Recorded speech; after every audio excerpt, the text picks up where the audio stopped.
तस्मात् त्वमिन्द्रियाण्यादौ नियम्य भरतर्षभ पाप्मानं प्रजहि एनं ज्ञान विज्ञाननाशनम्।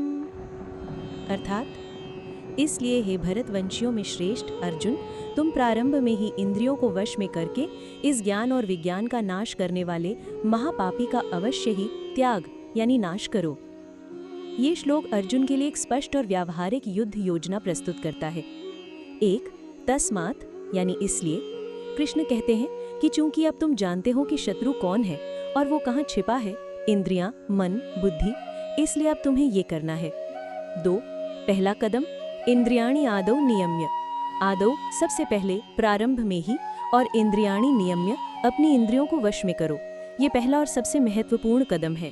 शत्रु काम इंद्रियों के द्वार से ही हमारे मन बुद्धि के किले में प्रवेश करता है। यदि हम द्वार पर ही पहरा लगा दें और इंद्रियों को नियंत्रित कर लें तो शत्रु अंदर ही नहीं आ पाएगा। तीन, अंतिम लक्ष्य, पाप मानम प्रजहि एनम। इस इंद्रिय संयम का उद्देश्य क्या है?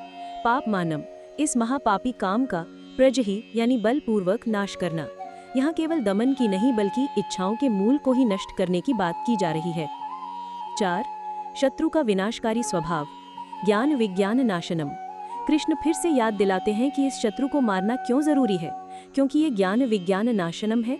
ये हमारे ज्ञान यानी सैद्धांतिक ज्ञान कि हम आत्मा है और विज्ञान यानी उस ज्ञान की व्यावहारिक अनुभूति दोनों का नाश कर देता है। श्लोक का सार, कृष्ण अर्जुन को एक स्पष्ट सैन्य रणनीति दे रहे हैं। शत्रु काम है, उसके प्रवेश द्वार इंद्रियां हैं। रणनीति ये है कि सबसे पहले प्रवेश द्वारों पर ही नियंत्रण स्थापित करो, यानी इंद्रियों को वश में करो, ताकि इस महापापी शत्रु का जो तुम्हारे ज्ञान और अनुभूति दोनों को नष्ट कर देता है, पूरी तरह से विनाश किया जा सके।